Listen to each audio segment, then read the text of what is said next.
Kenapa diberi nama Cap-Capung? Nggak sengaja juga gitu. Aku dulu waktu nonton pertama ini jangan-jangan produk pupuk. Enggak.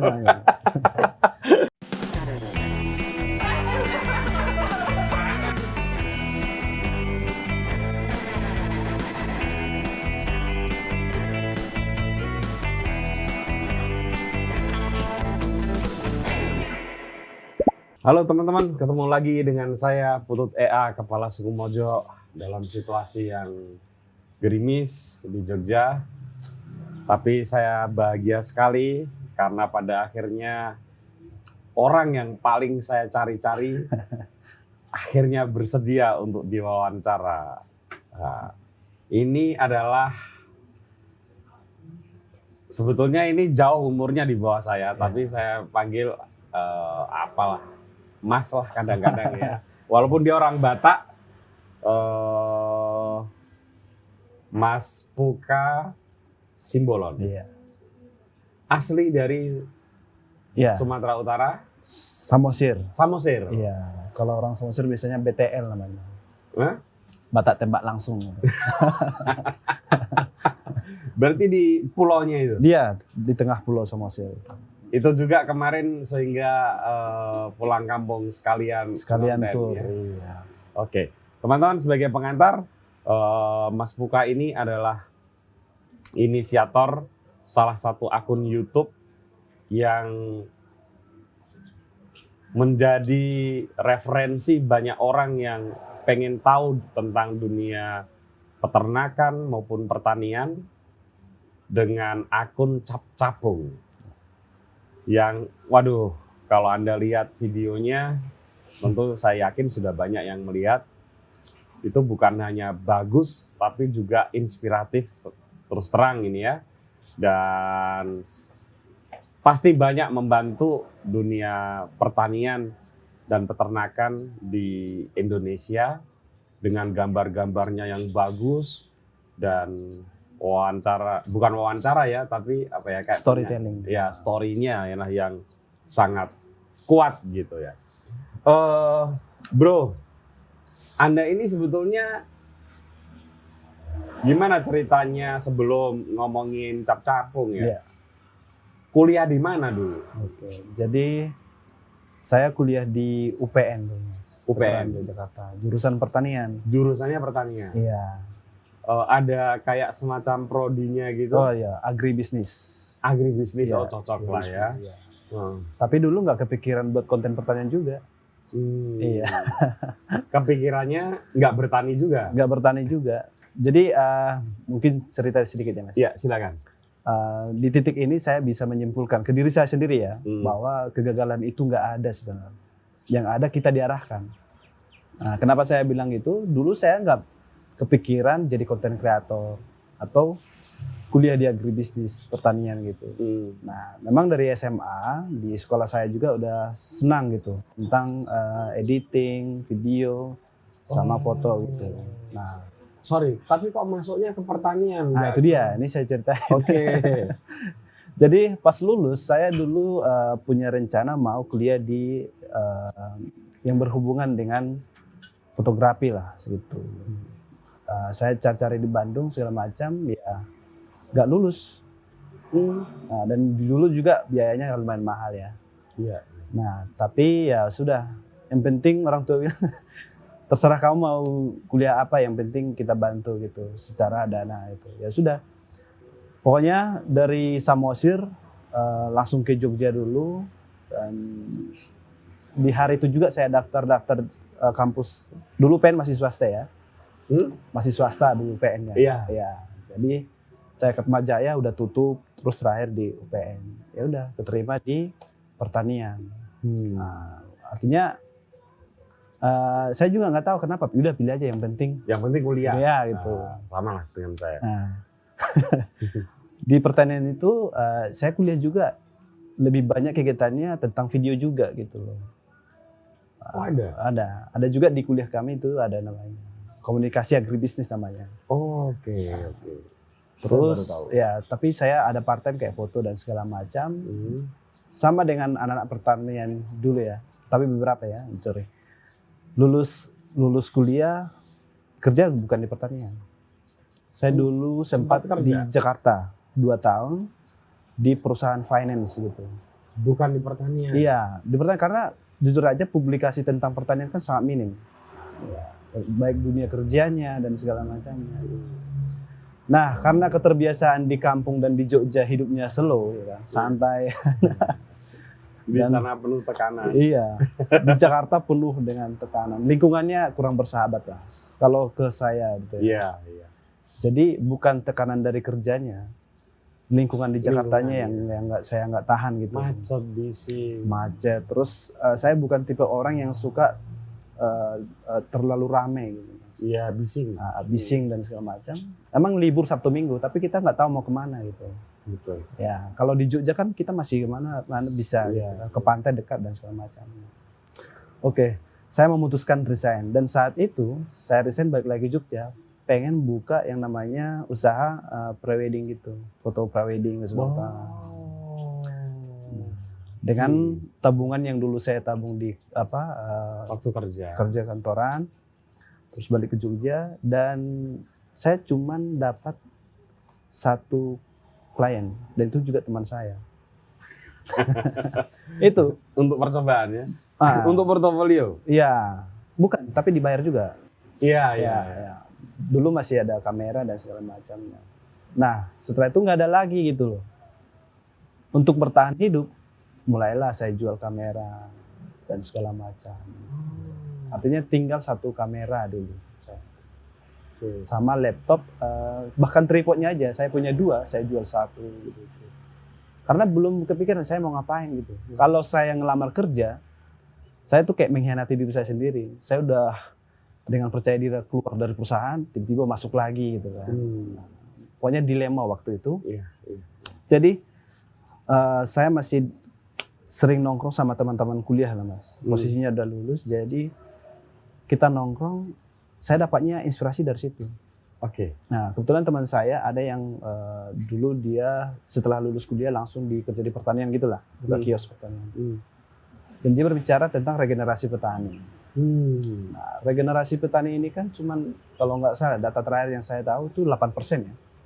Kurang lebih begitu. Ya, selainnya petani kolonial. Iya. Artinya yang sudah tua. Kita Sudah mau tua. moderasi mereka tuh udah sangat susah. Udah di atas 50 tahun. Iya, kurang lebih seperti itu. Dan itu kan suatu keprihatinan ya. Kita negara agraris Betul. yang sangat didukung untuk pangan gitu. Padahal kita petaninya yang nggak ada gitu kan. Iya. Cuma 8%. Jadi dia bilang gini, kalau kayak gini terus mungkin 10-20 tahun lagi kita bisa krisis pangan. Krisis pangan karena lebih dulu satu krisis orang yang mau Iya. jadi petani dan krisis lahan. Lahan. Iya. Nah, alih fungsi lahan juga lumayan. Fungsi lahan kan ngeri juga ya. Juga itu. Dan untuk berpartisipasi di situ nggak harus jadi petani. Oh, Ya, lingkup pertanian itu luas. Gitu. Misalnya kita lulusan IT bisa kita buat tentang teknologi pertanian dan segala macamnya. Yang ekonomi bisa ekonomi pertanian diperbaiki mungkin gitu itu. Ya. Saya langsung narik diri. Oh iya, saya kan bisa buat video tuh. Kenapa saya nggak buat konten pertanian aja? Nah, itu kan nggak sengaja. Jadi pulang dari situ di kos saya langsung buat kayak meriset lah mas. Kurang lebih 1 bulan saya meriset konten ini sebelum lahirnya Cap Cakung. Caranya meriset dengan Nah, jadi saya dulu tidak buat langsung asal konten. Jadi saya riset dulu orang Indonesia itu sukanya tontonan seperti apa, yang bagaimana. Itu saya riset dulu. Nah, terus yang kedua, saya lihat gambar-gambar yang di bidang pertanian itu kan nggak ada yang menarik menurut saya ya. Masih ya, gerasak gerusuk kalau ngambil video. Pakai HP, Ya. asal ngomong Ya. gitu juga. Jadi terus saya lihat dulu petani ini kan dia masih dianggap kaum marginal ya, sebelah mata dan segala macam. Betul. Tidak ada harapan di sana Iya. gitu. Ternyata kalau saya analisis sebenarnya banyak. Hanya saja mereka nggak ada publikasi. Betul. Tidak ada di media manapun saya lihat waktu itu. Pertanian itu ini loh sebenarnya. Iya. Ini loh. Iya. Itu tuh nggak ada. Yang ada itu keresahan semua. Memang keresahannya banyak sampai sekarang ya. Iya. Tapi kan sifat dari karakter di orang Indonesia khususnya kan kalau dia melihat bagus pasti ngikutin. Nah itu yang mau kita tumbuhkan. Itu saya riset hampir 1 bulan full. Muncullah konsep storytellingnya Cap Capung. Pertama kita ambil dulu cerita inspirasinya. Nah orang Indonesia itu paling suka tontonan yang mengolah emosional. Itu. Success story lah. Iya, success story-nya. Baik cerita sedihnya juga kita masukin semua. Oke. Nah, itu kenapa harus kita olah dulu emosionalnya itu. Nah, kalau kita di awal video Cap Capung itu kan pasti cerita-cerita di awalnya ya. Iya. Nah, kita olah dulu emosionalnya penonton, baru kita nanti edukasi. Di tengah video Cap Capung pasti ada edukasinya. Pasti ada. Nah, di akhirnya kita promosi. Dan ini mempromosikan si narasumber. Saya rangkum semua, udah. Setelah itu dengan alat yang sangat sederhana, saya satu kamera.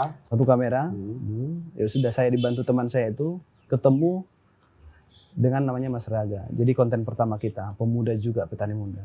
Ya, Dan di Mas saat itu, Raga. ya Mas Raga. Saat itu juga saya minim pengetahuan tentang mewawancarai. Ya, bagaimana membangun suasana dalam mewawancarai, apa yang mau saya tanyakan gitu. Itu gimana tuh akhirnya? Itu ngeliput dia hampir 1 minggu ya. Di awal kita belum dapat, ini ceritanya mau ngapain gitu. Jadi saya juga balik, saya riset lagi gimana caranya. Dulu pakai teks Mas. Iya. Pakai Tapi teks. kan nggak apa-apa. Nggak apa-apa. Karena kan penanyanya kan nggak kelihatan. Iya. Jadi, tapi itu juga jadi masalah. Kenapa? Kan banyak juga petani kita yang ya kalau di video jadi grogi, jadi kurang natural lah kalau dia berbicara. Iya, betul. Dan saya juga kalau pakai kertas ceritanya nggak berkembang. Pakai skrip itu ya. Sudah. Waktu kita wawancara saya kaku, dia lebih kaku lagi gitu. Ya caranya apa? Ya saya nggak pakai skrip gitu. Oh, akhirnya Iya, nggak pakai skrip. Jadi dia duduk sini, jadi kita ngobrol kayak ngopi aja. Kayak gini lah ya, Ya. cuman di Ada settingnya kamera. beda lah ya. Bahkan yang lebih lucu ada lagi. Jadi kita pura-pura ngerekam padahal udah ngerekam. Biar si narasumbernya nggak gugup duluan. Ya itu salah satu tekniknya Iya, begitu tekniknya. memang. Nah setelah video ini jadi, nggak ada penonton. Sempat nggak ada penonton? Nggak ada penonton. Orang channel baru lah. Nggak ada penonton. Tapi kualitasnya ya menurut saya udah bagus. Oke, video kedua malah lebih nggak ada penonton. Nggak ada penonton sama sekali. Nah, tapi dalam hati saya bilang gini, kualitas video ini harus saya lebih perbaiki. Padahal menurut saya itu udah baik, tapi harus saya perbaiki lagi. Padahal nggak ada penonton. Biasanya orang kan langsung udahlah nggak ada yang nonton. Gitu. Ganti Ya, mungkin ganti, ya, gitu ya. atau putus asa. Iya. Itu pernah muncul sama saya. Maksudnya pergulakan itu ya. Iya. Tapi ya nggak tahu kenapa, ya sudah perbaiki lagi. Sampai ada satu video yang saya buat, yang saya bilang itu titik terangnya. Itu video ke Mina Padi. Mina Padi Itu yang video ke, keberapa? kalau nggak salah yang ke-5 atau 8 gitu loh. Oke. Pokoknya di 2017, ini kan saya mulai 2017 ya. 2017. 2017 Juli itu sampai ke 18 itu saya nggak ada penonton 1 tahun itu. 1 tahun. Jadi ya gitu-gitu aja Mas. Dan ya uang udah habis dan segala macam. Tapi berjuang di situ ada satu video yang tiba-tiba booming, yang itu Mina Padi. Mina Padi. Ya, Saya tahu. dan itu trending dulu ya. Nah, teman. Dan mereka lihat konten pertanian kok ada yang bagus, mungkin gitu ya ceritanya. Di situ udah pakai drone. Loh, terus berarti ngeluarin duit lagi di saat yang susah untuk beli drone? Oh iya, cerita drone itu ada teman saya, kebetulan dia juga senang drone. Dia udah sering nonton video saya kan. Mas ikut dong, sekalian saya belajar drone gitu. Berarti bukan di hire khusus untuk bukan. pro gitu ya? Bukan. Krunya masih saya dulu Mas. Saya sendiri ya? Ya. Habis itu ya, trending. Ternyata video yang dulu-dulu itu ikut naik. Pasti itu ya. Jadi yang saya konsep itu saya perbaiki video-video itu. Ternyata dia ngikut gitu. Nah, dari momen itu saya kembangin lagi Cap Capung yang lebih baik lagi. Oke. Kenapa diberi nama Cap Capung? Nggak sengaja juga gitu. Aku dulu waktu nonton pertama ini jangan-jangan produk pupuk. Enggak. Kan biasanya gitu ya. Ya. Ternyata aku setelah nonton, saya ngikutin sampai sekarang ya, Jadi- tahun-tahun. Nggak sengaja juga. Jadi itu dari teman saya ya, dari jurusan filsafat UGM gitu. Saya dong. Oh iya, Biasa dari satu game. Yang jamur. bukan. Soalnya Anda pernah meliput kakak angkatan itu. saya yang Bukan jamur di Jalan Kaliurang tuh. Itu kan udah ada cap-capungnya. Udah ada, Nggak benar. ada. Ini sebelum Oh, ini ada sebelum. itu. Dulu namanya ide kreatif saya juga. Nah, tapi kan terlalu umum ya, Umum. nggak menarik itu. Oh, yang memberi nama anak filsafat. Iya, Jadi jadi boleh tahu nggak? Berarti adik kelas saya tuh. adik Siapa? angkatan 2011 kalau nggak salah dia. Oh, udah jauh banget. Ya. Jadi kita lagi hangout foto-foto nih ceritanya. Jadi saya mau ngirim foto ke dia. Biasanya kan nama email nama orangnya. Dia nama emailnya Capung gitu. Saya penasaran kok nama Capung gitu kan. Jadi dia pernah baca buku. Ternyata petani zaman dulu ya melihat hari itu cerah, udaranya segar tuh capung gitu kan. Kalau ada capung berarti harinya itu cerah. Gak bakalan ada hujan dan segala macam. Nah, saya kepikiran, oh ya ini bagus, namanya bagus nih, secara filosofinya juga bagus. Jadi saya mau menarik konten kita ini diharapkan bisa mencerahkan petani Indonesia. Ya. Kak, ini saya sekadar nambah juga ya. Ya, Memang ada tanda-tanda kayak gitu ya. ya. Jenis-jenis apa? Maksudnya serangga ya. Hmm. Kalau misalnya kita lihat apakah sawah itu pestisidanya sudah banyak atau enggak, itu biasanya dilihat dari kunang-kunang. Kunang-kunang. Yang makin banyak kunang-kunang berarti pestisidanya itu enggak banyak. Iya. Ya, termasuk capung itu tadi untuk apa? Cuaca ya. Cuaca. Gitu. Nah situ ya sudah. Ya filosofinya itu kita mengharapkan semoga pertanian Indonesia bisa cerah gitu. Oke. Dari Itu kan mencapai followers sekarang ini followersnya teman-teman itu 1,5 juta lebih ya. dan terus terang menginspirasi banyak orang. Kenapa enggak? Barusan semalam bapak saya ketika saya lagi makan malam hubungin dulu yang kamu bagikan soal domba itu mana gitu. Maksudnya kita pernah bikin konten tentang domba Sinatria Farm. Ya. Sinatria Farm itu saya dapatkan dari Cap-Capung. Cuman memang ada beberapa hal yang saya masih pengen untuk ketahui gitu ya. Itu satu. Lalu yang kedua, begitu saya unggah, ini di lingkaran saya saja. Itu 2 teman saya memutuskan untuk menjadi peternak domba. Ya, terus kemudian ya itu tadi bapak saya nggak tahu tuh nanti dengan teman-temannya mau domba atau gimana tuh. Artinya dari sisi itu saja sudah ketahuan impact-nya terhadap masyarakat gitu ya. Ada cerita impact kayak gitu nggak di Cap-Capung? Nah, impact-nya luar biasa saya bilang ya. Artinya bahkan tanda kutip bisa mengubah ekonomi petani itu sendiri. Bisa menambah omset. Jadi ya kita hidup zaman sekarang kan internet itu kan sangat berpengaruh bagi kehidupan kita kan. Pasti. Masih baik interaksi sama jualan dan segala macam. Dan Cap-Capung ini makanya saya bilang kita ini menjembatani antara petani sama masyarakat luas atau customer end-nya gitu. Nah, ada beberapa yang dulu kita liput kandangnya biasa aja, itu nggak ada pengunjung, nggak ada penjualan. Setelah kita posting, dia meledak gitu loh. Dari segi penjualan sampai kewalahan, kandangnya yang dulu kecil jadi lebar dan segala macam, banyak pelatihan. Itu memang yang kita harapkan selama ini. Dan nggak 1-2 narasumber, hampir semuanya. Dan bahkan saya udah lupa, mereka misalnya kita posting nih Mas ya. Yang buat saya senang itu sebenarnya gini, kita posting. Contoh kayak Sinatria itu. Sehari langsung ya 100-200. Ibunya, Mas, ini saya langsung banyak pengunjung. Iya. Bahkan dapat investor dan segala macam. Gimana Mas? Saya belum siap. Ya kita juga bantu ibunya. Oh ya udah Bu, buka pelatihan aja dan segala macam gitu. Ada juga narasumber yang sampai dia diundang ke Malaysia, sudah Cap-Capung. Ada juga orang Turki datang ke Indonesia gara-gara nonton Cap-Capung, jadi belajar ke narasumbernya gitu. Betul. Nah, itu yang impact-nya ke narasumber kita. Dan salah satu tujuan kita yang selama ini mempublikasi bahwa pertanian itu ya bisa sukses juga gitu. Betul. Bisa survive juga gitu. Iya.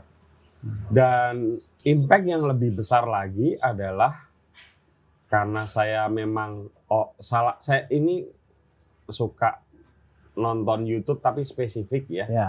Salah satunya pertanian dan peternakan. Begitu Capung mungkin 2019-an gitu ya. 2019, 2020 itu mulai bermunculan banyak sekali Ya. akun-akun yang Sama lah. yang pengen mempublikasikan tentang pertanian dan menurut saya itu bagus. Bagus ya. Karena mungkin juga Indonesia itu luas sekali kan, Iya. nggak mungkin Capung mengcover Iya, sendiri. ya. Mulai dari ada yang ya mungkin bermain di tingkat lokal di desa Ya. mereka atau bahkan mereka mempromot sendiri. Misalnya kayak beberapa tempat tuh saya lihat yang budidaya alpukat, terus di Jawa Timur itu ada yang budidaya pisang gitu ya, yang luar biasa. Jadi setelah Capung ini kemudian menghasilkan mungkin sekarang kalau akunnya sih mungkin udah ada ratusan akun tentang pertanian dan peternakan ya. Tapi kalau saya sih mungkin ya sekitar ada belasan yang saya coba tonton terus gitu ya. Nah, bagaimana Anda menentukan ini layak untuk jadi konten di Capung dan ini belum gitu, misalnya gitu. Itu gimana? Kalau menentukan narasumber berarti. Iya. Narasumber itu pasti kita survei dulu sih, Mas. Jadi yang Mas bilang itu semakin banyak konten itu ngebantu juga. Artinya kita lebih banyak referensi untuk mengikuti siapa ini. Ya. Memang cuman mungkin yang satu baru ditonton 3.000, kalau Capung meliput langsung 300.000. Jadi emang dulu kendala kita itu nyari narasumber. Yang saya bilang di awal, publikasi pertanian kan sedikit ya Mas ya. Oke. Jadi itu dengan datangnya kreator-kreator baru, kita justru senang banget itu. Ada beberapa referensi yang kita, ini bisa diliput dari sini. Tapi kalau untuk secara khusus kita nggak ada ininya Mas. Nggak ada kategori, ini harus ini, nggak ada. Nggak ada. Tapi kalau misalnya, kalau di Capung tuh gimana sih? 1 bulan sudah punya rencana kontennya ini atau? Udah. Kalau kita ada mappingnya juga, jadi kebetulan 2 tahun terakhir ini kita udah tour ya. Oh iya, tour di Sumatera Utara. Kemarin di Jawa Barat, terus. Oh di Jawa Barat? Pernah. Oh iya di Jawa Barat. Ya, hampir 1 bulan saya itu ya. Nah jadi kita by mapping sekarang, artinya di lokasi itu juga kita cari-cari juga gitu. Baik dari media sosial atau temannya si narasumber ini juga. Nah, terus dilihat dulu apakah ini layak atau ya, enggak. Ya kita survei dulu. Disurvei dulu ya. Tapi di Capung itu real semua, tidak ada yang dilebih-lebihkan. Oh iya. Atau tidak ada yang kayak di setting gitu. Iya. Itu pure semua. Saya ngerti sih. Dan nggak mungkin lah itu dilebih-lebihkan, itu juga itu menghancurkan Capung sendiri, juga menghancurkan orangnya kan, orangnya juga nggak mau pasti. Jadi mungkin dilihat di judul kita kayak clickbait, tapi di judul itu ada diomongin di situ. Masa sih clickbait? Menurut saya enggak ya. Kan orang biasa bilang omset kan biasa kan 500 juta sebulan ya kan, memang omsetnya segitu, masa. Ada beberapa orang yang anggap itu. Ada beberapa penonton yang nganggapnya seperti itu gitu. Dan memang ada di dalam video. Itu menurut saya enggak fakta kok itu, dan justru itu bisa menginspirasi orang gitu. Iya.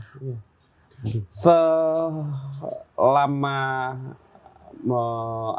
berarti Capung ini udah 5 tahun ya? 5 tahun. 5 tahun dengan pencapaian yang luar biasa seperti ini.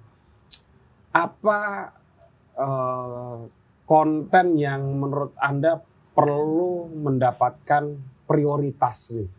Kan tadi kita sempat ngobrol ya, ada 4 jenis konten ya. Bisa diulang Bung supaya teman-teman di tahu. Capung itu kan ada yang kita buat playlistnya ya, atau kita lebih spesifikkan. Itu ada cerita tani, terus cerita ternak, budidaya, sama sama cerita usaha. cerita usaha ini nggak melulu pertanian. Enggak melulu. Ya. Tapi ini kayaknya kontennya paling sedikit ya. Paling sedikit. Oke. Tapi itu untuk memfasilitasi teman-teman yang punya usaha di luar pertanian gitu. Tapi kita lebih fokus yang 3 playlist ini. Oke. Jadi kalau dibilang mana yang lebih, yang ketiganya perlu. Baik dari dunia peternakan, perikanan, budidaya, dan petani. Oke. Tidak ada yang kita spesifikkan. Apa tingkat kesulitannya untuk melakukan seperti yang dilakukan oleh Cap Capung? Kesulitannya paling sekarang itu nyari narasumber itu pasti. Itu menjadi tantangan kita gitu. Apalagi banyak juga orang yang mau kita liput tidak mengerti maksud dan tujuan kita itu ngapain. Bahkan sampai ada yang ngusir lah atau Pernah? menolak lah, minta fee yang besar lah dan segala macam. Oh iya, ada juga. Tapi tentu lebih banyak lagi yang suka dan udah kenal Cap Capung kan? Ya, ada. Terus kendala yang lain palingan ya biaya produksi kita sih. Lagi yang tur ini. Tapi ya masih bisa lah. Udah punya duit lah Pak. Ya, udah ada sponsor lah ya. Kita dibantu sponsor. Ya. Tapi untuk sampai dibantu sponsor kan butuh waktu lama ya bro ya? Sangat lama. Kita di sponsor itu 2021 kalau nggak salah. 2021 artinya 4 tahunan ya? Iya. Ya kita berjuang sendiri sih. Artinya sebelumnya hidup dari AdSense. Hidup AdSense sama endorse gitu. Endorse lah ya. Endorse-nya juga kayaknya belum banyak ya? Belum banyak. Sebenarnya banyak, tapi saya bukan tipe orang yang semuanya diambil gitu Mas. Jadi kita pilih-pilih yang sesuai dengan konten kita. Ada yang memang yang beberapa minta di endorse, tapi nggak nyambung kayak sorry ya, skincare gitu. Kan? Skincare apa sih macam. Ya masa kita di lapangan bertani. Ada loh, yang kemarin ibu petani di beli Sumatera skincare Utara. Ya. Kan dia bilang, kan kaya kan, perempuan, itu keren teman-teman. Tonton Cap Capung yang tour di Sumatera Utara tentang ibu-ibu yang berpendidikan tinggi, ya, kemudian memutuskan untuk ikut suaminya bertani cabai. Itu di situ ada dia bilang, perempuan di peladang itu kan butuh cantik juga, skincare kan mal. Itu bukan endorse ya yang skincare. Tapi kan ternyata bisa sebetulnya. Nah, kalau dicari-cari. Ya, tapi kan dia sudah ada karyawan. Dan yang menarik, saya tonton di Cap Capung itu, ternyata saya berani menyimpulkan banyak orang berpendidikan yang satu ya, kesimpulan saya. Ini buat Kementerian Pertanian dan yang lain-lain ya, ini penting ini. Banyak orang berpendidikan yang kemudian berani menyemplungkan dirinya untuk bertani. Ya. Satu. Kemudian yang kedua, anak-anak muda. Ada yang baru lulus SMA sudah berani untuk mempertaruhkan hidupnya di pertanian, termasuk yang sudah kuliah bahkan. Bahkan Sinatria Farm kita tahu sudah pegawai negeri. Dosen malah. Terus akhirnya keluar untuk beternak kambing gitu. Beternak domba lebih tepatnya. Nah, itu yang saya simpulkan dari tontonan ya. Anda tentu pengalamannya lebih banyak lagi. Gimana tuh dunia pertanian kita? Ada fenomena kayak gitu nggak? Ya, sebenarnya kalau kita berbicara pertanian itu sangat rumit ya. Oke. Kenapa rumitnya? Di satu sisi kita berbicara, ada kok petani yang survive, yang sukses dan segala macam. Tapi banyak juga permasalahan-permasalahan yang menurut saya itu udah dari zaman dulu sampai sekarang itu nggak selesai. Contoh dari tata niaganya, terus harga tata pupuk niaga itu nggak selesai. Tapi pupuk, pupuk, pakan ikan. Jadi kalau kita ke liputan itu yang mereka sering keluhkan ya itu aja sebenarnya. Tapi sampai kapan kita mau gitu kan? Betul. Nah di Cap Capung ini saya pengen mempublikasi petani mandiri gitu loh. Artinya kita alam juga semua mendukung sebenarnya. Tinggal kemauan kita. Nah, contoh kayak Sinatria Farm itu ya. Dia kan kendala kandang itu kan bau. Ya. dengan mereka punya ilmu, mereka menciptakan kandang terkoleksi. Dan memang, sorry saya potong, dan memang banyak kasus di Indonesia orang yang mau beternak diusir warga sekitar karena bau kan. Ya. Dengan teknologi itu. Ini minum nggak? Tolong dipesenin dong. Minum, mau minum. Yang hangat-hangat aja. Nah, misalnya itu kan suatu inovasi ya. Dan itu bisa memecahkan masalah itu. Nah, dulu kendala mereka apa? Nggak ada yang tahu. Publikasinya. Nah, setelah kita publikasi, booming. Dan itulah sampai orang luar negeri juga belajar ke sana. Orang Malaysia juga. Betul. Nah, tujuan kita Cap-Capung ini, kita pengen melihat sisi lain dari permasalahan itu. Ternyata, contoh kayak pakan, ada juga yang bisa membuat pakan sendiri. Pakan sendiri. Terakhir, lele. Lele itu kan kurang lebih 70% ya biaya pakannya. Saya pernah ternak lele. Iya. Itu Berat dipakan. berat dipakan. Nah, kemarin kita Kambing liput. juga sebenarnya berat dipakan. Iya. Kita liput. Ternyata bapak ini sudah terintegrasi gitu, pertaniannya. Lelenya. Dia menciptakan pakan sendiri. Nah, hal-hal yang ini sebenarnya yang mau kita contohkan. Betul. Karena muda, oke lah kalau kita berharap pupuk harus murah itu kalau petani bilang berdosa ngomongin mereka. Contoh pemerintah itu ya.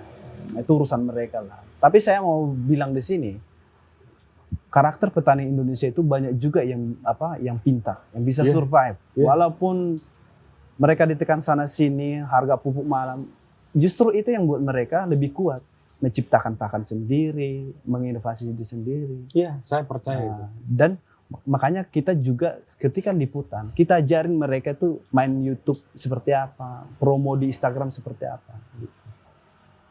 Nah, jadi nggak cuman kita liput, posting, enggak. Kita kasih arahan sama petani-petani. Petani-petani kita itu hebat. Pasti hebat.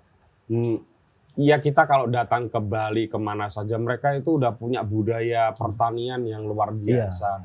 Bahkan kita kalau waktu SD kan diajarin ketela mukibat, itu kan diciptakan oleh Pak Mukibat. Terus ikan mujair itu hasil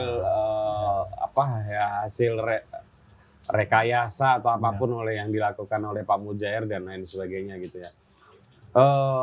Tapi bro, dalam skala tertentu memang pemerintah tuh sebaiknya memang andilnya harus besar.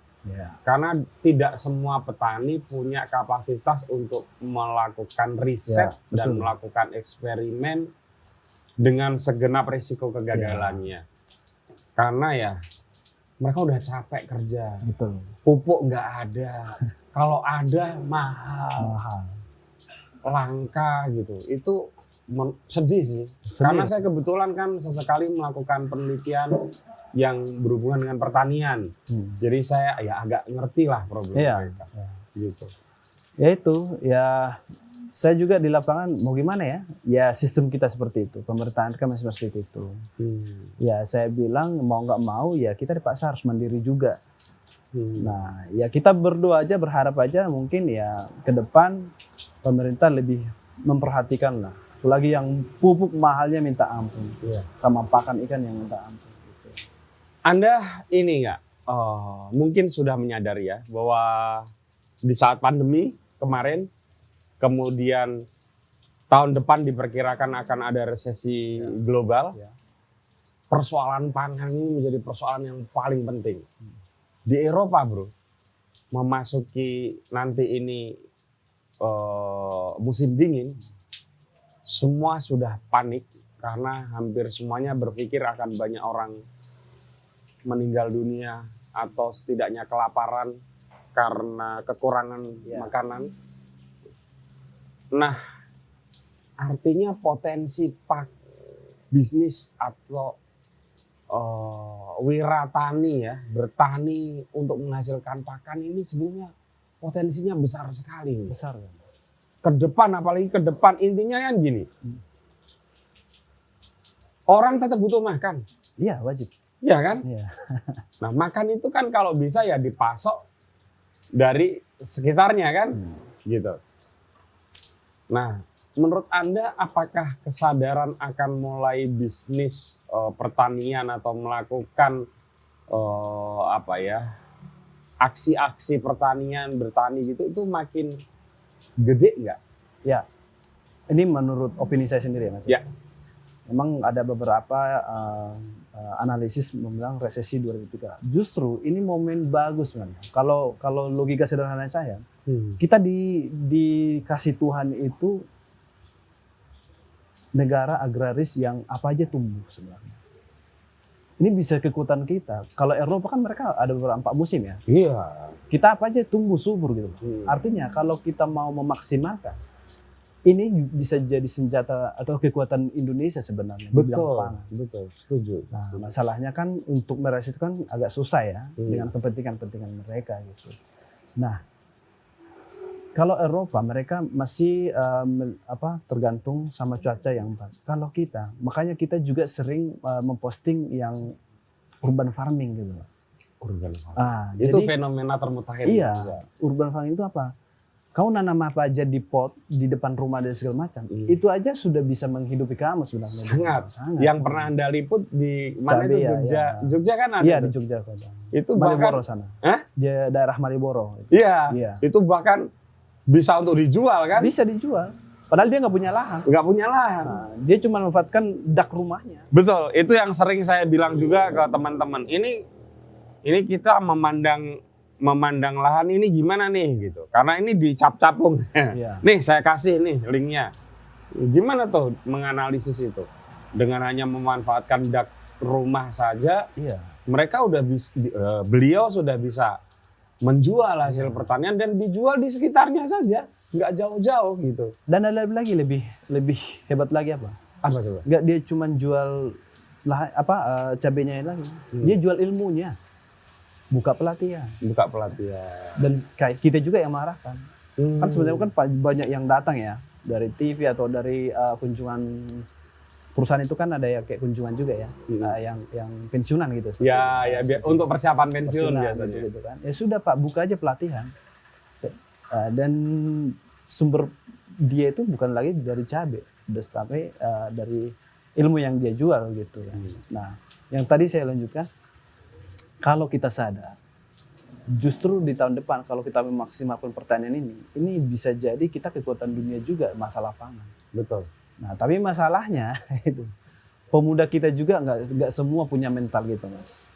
Iya. Kalau saya lihat di kolom komentar, ya itu aja ujungnya nggak ada lahan. Mengeluh ya. Saya sering baca kok. Nggak ada lahan, nggak ada ini. Padahal banyak yang kita jumpai petani. Yang skincare itu tadi kita bahas, dia aja lahannya disewa. Justru dia bilang gini, ada petani saya bilang, jumpai, petani di kampung dia yang lebih maju itu malah orang yang nyewa lahan. Karena pertaruhannya biaya sewanya sama hasilnya. Nah, gitu. Saya seminggu yang lalu ngobrol sama teman-teman dekat saya. Silakan. Kalau Anda berpikir jadi petani, beli tanah di Jogja itu udah gila. Iya. Iya kan? Tetapi kalau menyewa masih masuk akal. Masih masuk akal. Iya. Iya. Karena saya terus terang nontonnya dari cap-capung. Kan kita bisa analisis tuh. Iya. Ya, nggak perlu pinter-pinter lah untuk menganalisis. Iya kan? Ini aja yang hanya punya lahan sekian bisa menjual cabai sekian. Kalau menyewa bisa. Bisa. Contoh yang 78 farm. 78 farm betul. Malah sampai sekarang jualannya jualan rumput. Dia punya 9 hektar, dia cuma sewa. Bisa dibilang 80% lahan dia itu sewa. Nah, cuma jual rumput toh. Sama jual kursus ya, workshop. Iya. Nah, kalau dia cuma nunggu beli tanah dulu 10 hektar kan udah. Wah, lagi Jogja kan. Setengah mati itu. Iya. Menunggu dia mati, bangkit lagi, bangkit lagi. Tapi dengan menyewa, wah. Jadi kesempatannya ini teman-teman yang masih muda-muda dan di Jogja masih banyak. Ya. Masih banyak. Asal kita mau keluar sedikit dari kota Jogja gitu. Masih banyak kok yang mau menyewakan lahan gitu. Oke. Kita lanjut ke persoalan kalau untuk distribusi dengan adanya dunia digital ini gimana, Bro? Nah, sesuai visi misi kita tadi, kita kan menjembatani petani sama masyarakat. Artinya, kalau dulu kan petani itu kan ya masih diolah oleh tengkulak atau tangan ketiga dan segala macam. Ini kan dari petani sama customer-nya udah bisa langsung ya. Nah, jadi si petani sama customer end-nya gitu. Iya. Nah, itu banyak yang kita jumpai, yang kita liput sampai mereka ngirim ke berbagai luar daerah. Nah, artinya secara distribusi Udah nggak kayak dulu lah udah ya. nggak kayak dulu Rantainya lagi. udah nggak Iya, sepanjang dulu udah lah ya. sepanjang dulu. Apalagi kalau dia anak muda, melek teknologi, melek media sosial, itu malah kesempatan yang sangat bagus. Yang tua-tua aja kita bantu dan bisa, gimana yang muda gitu kan. Mereka tinggal membuat medianya lebih lengkap, terus gimana mereka servisnya sama masyarakat itu udah pintu besar lah, peluang besar bagi mereka gitu. Dan menurut saya sebenarnya kita sudah diberi kemudahan yang luar biasa sebenarnya. Kalau kita paham ke situ ya. Artinya. Kita agak flashback dulu. Oke. Anda ini lahir kan di Samosir. Ya. Lahir di situ. Situ. Di situ. Orang tua kalau boleh tahu profesinya apa? Petani juga. Petani ya. Ya. Berarti waktu Anda di Sumatera terus ikan emas paling besar di Danau Toba itu masa kecil Anda itu udah identik dengan itu ya? Iya, jadi di kampung ya masih suasana kampung, teknologi belum ada. Saya pegang komputer itu aja cuma di sekolah doang. Itu juga masih komputer yang Pentium 2 tuh gitu ya. Nah, jadi kamera juga nggak ada dulu. Saya belajar kameranya itu malah di kuliah. Di SMA malah. Punya asetnya sekolah gitu. Nah, jadi memang yang saya bilang tadi di awal, kegagalan itu memang saya nggak ada. Yang ada kita darahkan. Coba kalau kita diarahkan ke jalan kita. Jadi contohnya gini, waktu SMA itu saya swasta ya. Nah, jadi ada SMA favorit negeri. Orang-orang berlomba ke situ, termasuk saya. Dan saya nggak lulus. Nah, sayanya masuk ke swasta. Tapi di sekolah swasta ini lab kami paling lengkap. Itu yang kamera diarahkan ya. Coba kalau saya dulu di SMA negeri itu, lab mereka nggak lengkap. Mungkin Anda malah punya keinginan-keinginan yang lain ya. Beda cerita. Beda cerita. Di situ saya belajar komputer sama editing juga kami dapat di labnya sama kamera. Artinya itu ilmu pertama lah ya.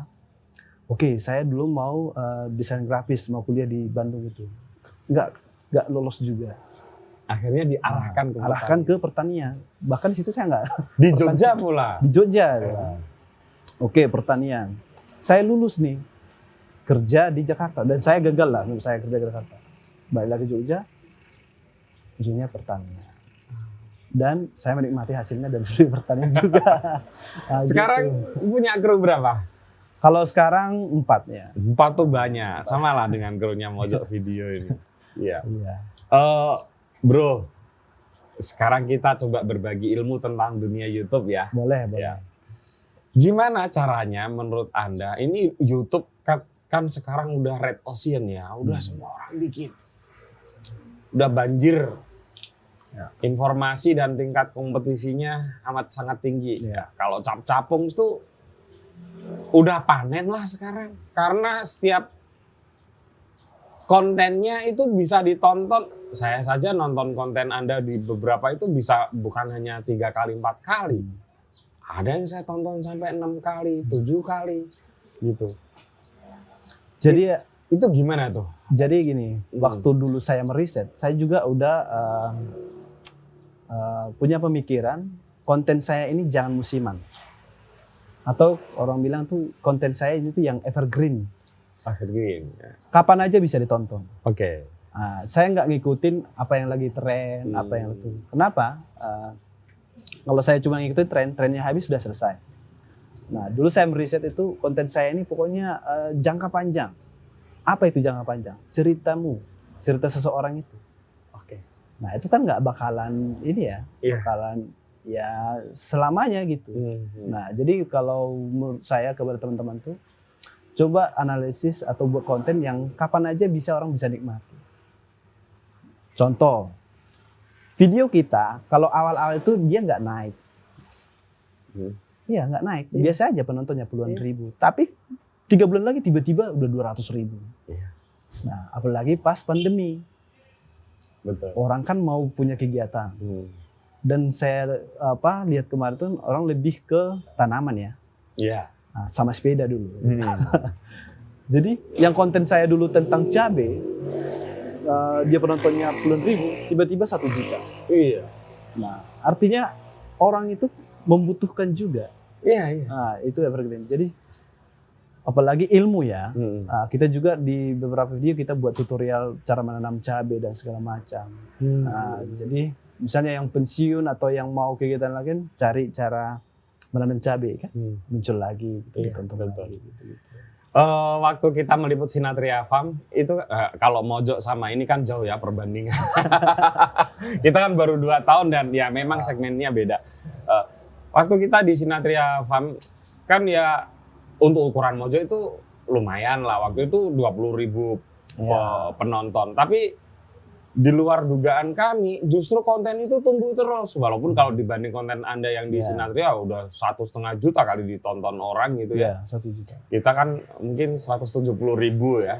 Tapi apapun itu kan memang benar teori itu. Dan ya itu tadi orang pengen bisnis apa di dunia pertanian pasti nyari atau setidaknya yang seneng. Ada kan orang yang seneng saja. Seneng ngelihat orang petani kita berhasil gitu. Kayak gitu. Jadi apa namanya? Apalagi penonton kita kan dianalisis itu kan kebanyakan dari Jakarta ya. Malah dari Jakarta kan. Itu berarti kan mungkin mengingat masa lalu atau mungkin bikin nanti kalau pensiun. Tapi yang saya lihat juga kebanyakan mereka memang sudah beberapa pengen investasi di bidang peternakan atau pertanian. Ya, kalau mereka investasi di Jakarta kan mahal ya. Dan segala macam. Jadi mereka melihat potensi di kampung ternyata bisa ini gitu. Dan itu ya luar biasa sih menurut saya. Makanya banyak juga yang ngikutin Cap-Capung ya. Tapi menurut saya itu saya senang gitu. Iyalah. Jadi kita sama-sama melawan konten pembodohan yang sekarang. Betul. Banyak merajalela gitu. Betul. Itu mengerikan sekali. Konten-konten pembodohan itu sangat mengerikan dan memang salah satu yang paling efektif hanya bisa dilawan dengan konten-konten yang baik. Nggak mungkin kok terus kemudian larang ini, larang itu, udah nggak zamannya teknologi kayak gini kok. Iya kan? Betul. Ya cara terbaiknya ya memberikan konten-konten yang baik, yang makin banyak itu akan makin baik. Dan terutama saya secara pribadi akhirnya ya senang karena sudah ada akun-akun tentang pertanian dan peternakan yang makin banyak gitu. Nah, ke depan apa rencana Cap-Capung untuk mengembangkan usahanya atau apapun lah? Ya rencana ke depan kita pengen turnya itu lebih jauh lagi. Gitu. Sorry, saya potong. Kenapa sih harus ada tur? Ceritanya gimana? Tur itu muncul karena ya dulu kita kan konten kan cuma daerah Jogja sama Jateng itu. Terjauh kalau nggak salah Boyolali ya? Iya, lebih situ. Awal-awal ya. Awal-awal, ya. Jadi banyak dari penonton Cap-Capung itu minta di daerah lain dong, jalan-jalan ke Sumatera atau di Jawa Barat dan segala macam. Dan ya betul kita tampung saran dari teman-teman itu, banyak juga narasumber yang di daerah lain kita bantu gitu. Dan menurut saya sebenarnya tujuan utama saya itu sebenarnya yaitu membantu petani sih. Karena jujur aja Mas, mungkin beberapa teman-teman bisa rasakan kalau kita membantu orang itu jauh lebih nikmat bahagianya daripada kita beli mobil kesayangan cuma. Kalau kita beli mobil saya pasti ada rasa bosannya Mas. Tapi kalau kita ngonten bantu orang dan orang itu bisa menikmati hasil dari apa yang kita publikasi, sampai kapanpun silaturahminya pasti baik. Contoh. Anda masih sering bersilaturahmi Masih. dengan narasumber? Misalnya kita ke Bandung nih, ke Subang. Iya. Pas lintas, makan ikan ke tempat Pak ini. Gitu. Ah. Dan penyambutannya luar biasa. Nah, justru kadang kita nggak mau singgah itu, penyambutannya kadang Sungkan. berlebihan. Jadi kitanya nggak enak gitu. Iya. Kurang lebih seperti itu. Jadi terus kita juga pengen membantu mungkin dari berperan sedikit lah menurut saya, biar pertanian kita ini bisa lebih berkembang gitu. Sorry bro, saya tidak bermaksud mengkritik pemerintah. Ya, Tapi dengan adanya kerja yang luar biasa dari Cap Capung, 1,5 juta subscriber itu nggak sedikit loh. ya. Dengan konten-konten yang sangat berkualitas. Dengan menginspirasi begitu banyak orang, mengedukasi begitu banyak orang, impact-nya itu luar biasa. Pernah nggak sih dijawil sama pemerintah untuk diajak, wah Anda hebat, yuk mari bantu saya, atau apa yang bisa saya bantu untuk Anda gitu. Ada nggak sih? Tadi yang Nggak saya terus bilang, terang aja. Iya, saya nih ceritain. Saya saya kalau ketemu petani atau peternak, contoh saya singgung tentang instansi itu, jawabannya sama aja. Udah mas, kita berdosa kalau ngomongin dia. Itu artinya luas loh. Iya. Kalau ada kata berdosa, berarti yang terucap nanti Yang jelek-jelek. Iya. Nah, kalau di Mas tadi bilang di Jamal itu ya, atau pernah. Tapi rata-rata PHP juga semuanya. Makanya saya kalau ngomongin pemerintah, Mending nggak usah lah gitu. Ya udah kalian sesuaikan agenda masing-masing lah. Gitu. Karena apa? Terakhir bulan September, jadi ada dua orang ya, satu DM, satu WA mengaku dari Kementerian Pertanian. Sebenarnya kalau meladi ya mereka ngehubungin, kita jawab baik-baik gitu. Mas, kita mau ngajak kerjasama, orang Cap Capung coba ngeliput satu pertanian yang belum pernah diliput. Kita mau minta lah satu video gitu. Oke, kita kirim red card-nya. Contoh harganya 100.000 gitu. 100.000. Dengan lucunya dia nawar gini, bisa kurang nggak?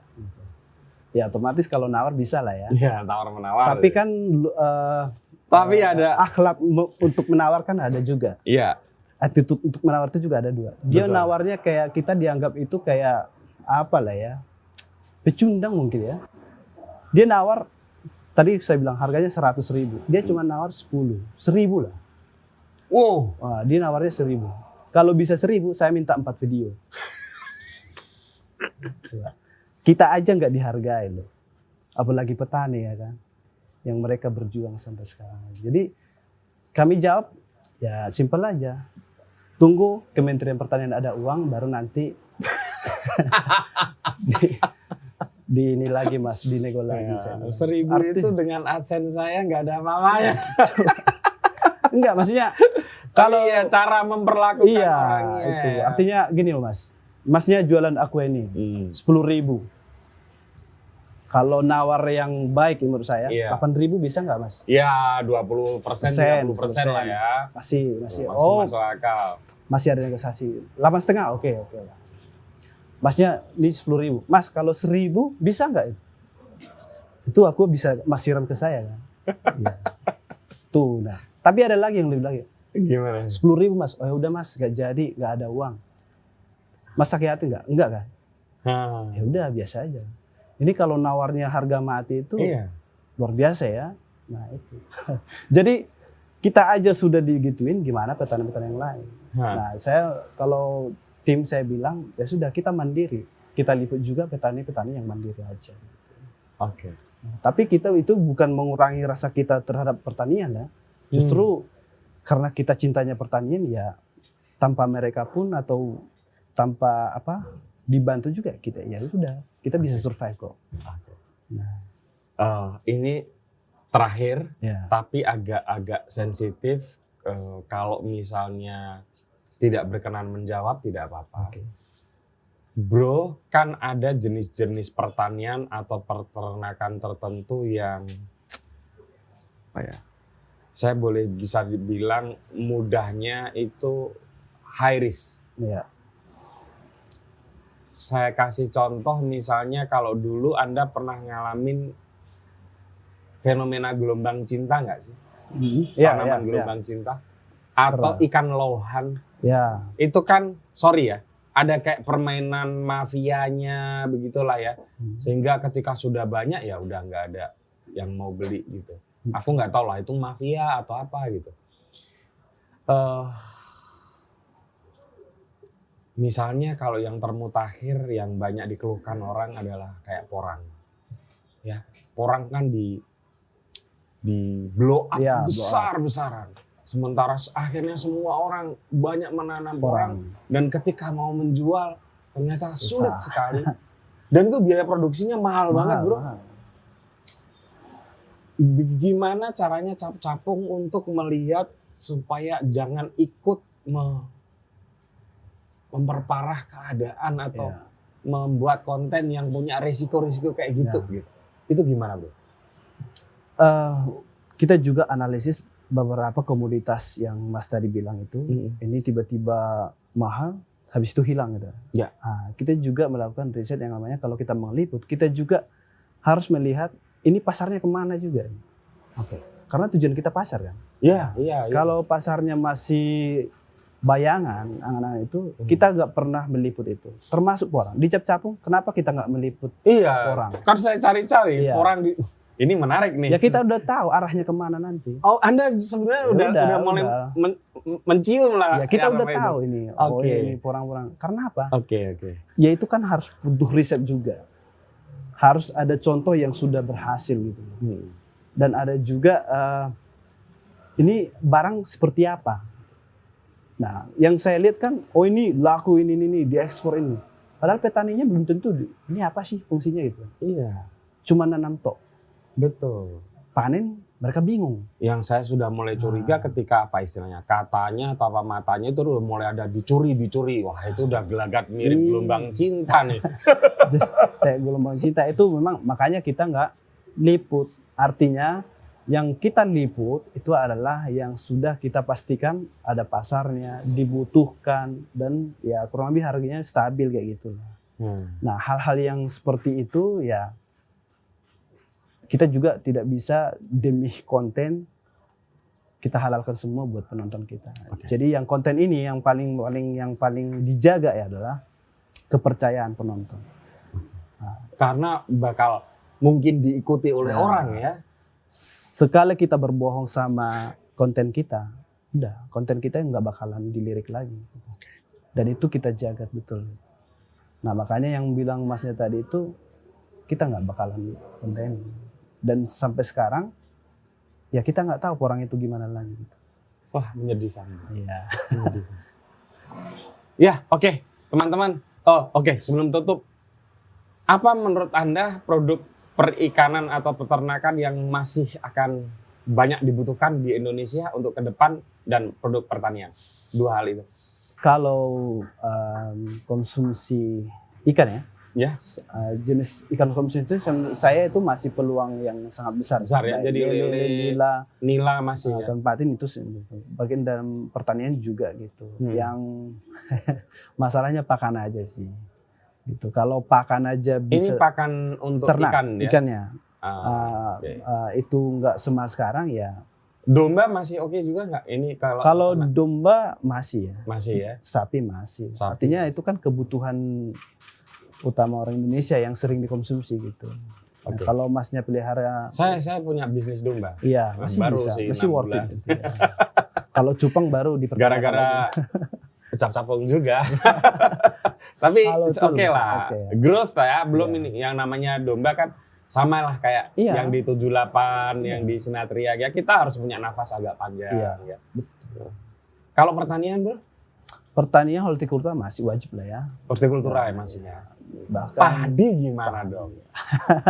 itu dia. Ya termasuk alih fungsi lahan juga menjadi salah satu kendala gitu. Tapi misalnya nggak alih fungsi lahan, saya pernah riset kecil-kecilan, kok rasanya nggak laba ya petani padi kita ini ya?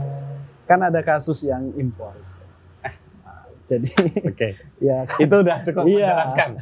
Baik bro, oke. aduh terima kasih banyak. Teman-teman, ini sore yang sangat menyenangkan sekali buat saya. Saya bisa ketemu orang di balik akun yang selalu saya tonton, yang punya impact luar biasa. Dan yang paling penting juga, semoga tontonan ini juga bisa menginspirasi atau membuat teman-teman mulai agak terbuka pikirannya tentang dunia pertanian kita, dunia peternakan kita, dunia perikanan kita. Apalagi tahun depan kita akan mungkin menghadapi resesi ya, di mana persoalan pertama itu pangan, persoalan kedua itu energi. Kalau energi biarlah yang ngurus yang lain gitu ya. Tapi kalau pertanian rasa-rasanya kita semua masih bisa untuk melakukan. Terbukti Cap Capung sempat melakukan beberapa liputan ya, salah satunya yaitu orang bertani tanpa lahan bisa.